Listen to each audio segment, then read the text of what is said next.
Have you ever wondered why some ships leave port and simply dissolve into the horizon?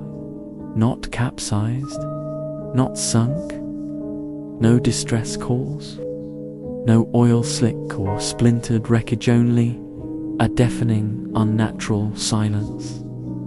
Tonight, we open the file of the Albatross, a voyage that sailed not just across the sea, but across the Vale. The night she departed, the harbour was dead quiet. A suffocating curtain of fog rolled in from the sea, pale and endless, swallowing the wharf lights. At the helm stood Captain Elias Crow, a man defined by iron-grey eyes and a history of never turning back. The crew, weathered men of the sea, trusted his judgment completely. The Albatross carried standard cargo, but also 3 sealed, heavy crates belonging to one man, Professor Rutherford Hale. Hale, an infamous antiquarian, was known for his relentless pursuit of the unfound. The name Hale, even then, was whispered with unease. The air itself felt wrong. It smelled not just of the sea, but metallic, coppery, and charged with static, making the lanterns flicker constantly. The last chilling entry in the ship's log read, "Fog from the east. The air smells metallic, like an old clock just wound, departing 017. No further entries were ever made. The only record that followed was the rhythmic, hollow ticking sound that would soon define their lives. Before this voyage, the Albatross was known for finding her way through any storm. But that luck evaporated the moment Professor Hale boarded. The young sailor Marlowe, whose journal was later pieced together scraps of the truth. The crates contained a funerary, masks stretched from a sunken wreck at the Orphan Shoal. That was a cursed stretch of sea where compasses spun like coins and whales refused to sing, sensing something deeper than water. Marlowe learned the mask was carved from a wood no botanist could identify, faintly shimmering with silver veins. More disturbing were its eyes, not just hollow, but glowing faintly red and green, like opposite hearts pulsing in the dark. On the first night, Marlowe swore, he saw something glide beneath the hull. It was massive, silent, the smell of rust thickened. The next morning, the ship's radio equipment failed, transmitting only a faint, looping echo of the captain's own voice, a single word, repeated endlessly. They were sealed off from the world. Hale was no mere collector. He began sketching strange, angular symbols on his cabin walls, whispering about the geometry of the abyss. Sometimes he spoke to the crates. "We are almost there," he murmured. "The door requires the hour. They will trade what was lost for what must be learned." On the third night, he demanded the crates be opened. Inside, protected by silk, lay the mask. Its hollow eyes seemed to swallow the light itself. When Hale touched it, the air pressure shifted. The captain's pocket watch, passed down for 3 generations, stopped precisely at 017. Hale laughed softly. "Coincidence," he said too quickly. By the 4th night, horror turned inward. The crew heard footsteps pacing below deck. When they investigated, the cargo hold was empty except for the mask. It now faced the door, tilted upward as if watching. The ship's mechanic, old Doyle, began to break down. He woke, covered in long red welts, like rope burns. He swore the ropes of the ghost ship were already claiming him. Hale became convinced the mask had to face the sea to remain calm. The captain humored him. From that night on, flocks of black-plumed seagulls followed the ship. They never cried out.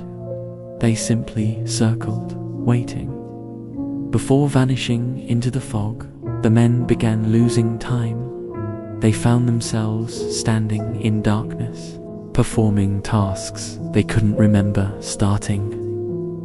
Marlowe's journal recorded, "Every man on board, except the captain, has scratched 017 somewhere on their skin. It doesn't wash off. It's a countdown or a lock." By the fifth night, a storm gathered, one unrecorded in any naval log. The compass froze, pointing straight toward the Orphan's shoal. The ship's wheel grew cold and heavy, as if many unseen hands were turning it. A flash of lightning split the sky. Marlowe swore he saw Professor Hale standing at the rail, wearing the mask. He was motionless, as if inviting the storm. Chaos erupted. A man washed overboard. Screams. Thunder. The captain rang the emergency bell 3 times, then silence. Crow realized the truth. The mask was steering them home. It had to go. He lifted it with gloved hands. It's cold as ice, its silver veins pulsing faintly. He counted down. 3.1. The mask struck the water and floated upright. The sea didn't splash. It rippled outward imperfect. Circles? All the ship's lamps went out at once. Marlowe's final entry read, 017. There's a voice beneath the hull. It isn't human. It's the sound of time coming undone. At dawn, the Albatross drifted into the mirror-black waters of the Orphans. Sail no wind, no waves, only a suffocating calm. Professor Hale knelt on the deck, muttering in a language that sounded older than the sea. Doyle stood beside him, his arms covered in rope burns. Captain Crow stared ahead into a pillar of mist rising from the water. Inside it, the outline of another ship appeared identical to theirs. "What is that?" Marlowe whispered. Crow's voice was hollow. "Our cause, or theirs." The fog parted. The other ship emerged, rotted, broken. Its deck crowded with masked figures. They didn't move, but the Albatross drifted closer, drawn by its own reflection. "Hale!" screamed, his voice cracking. "The mask isn't an artifact, it's a door. I wanted to see where lost ships go, and now they see us." The ghost ship aligned perfectly. Its figurehead end, colossal version of the mask gazed down. Its hollow eyes shimmered like flowing mercury, pulling light from the air. The ships touched, yet didn't collide. They passed through each other like reflections crossing glass. In that instant, Hale laughed madly and vanished, dissolved into the passing hull of the ghost ship. Then came the final silence. Only the metallic ticking remained, always stopping, always returning to 017. Years later, a steel canister marked Albatross washed ashore, containing scraps of Marlowe's logbook and a sliver of tarnished silver from the mask. Modern sonar sometimes catches a faint, static echo near the Orphan's Shoal, unmoving vessel, cold and deep. Experts call it interference. Old sailors call it the heartbeat of the ship. They say on certain moonless nights, if you listen closely, you can hear 3 dull knocks on the hull from below the wainer. They say the dead are still knocking, waiting for someone to knock back.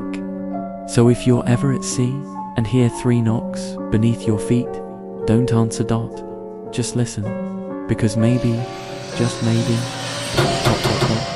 the ocean is reminding you, that some voyagers are meant never to return.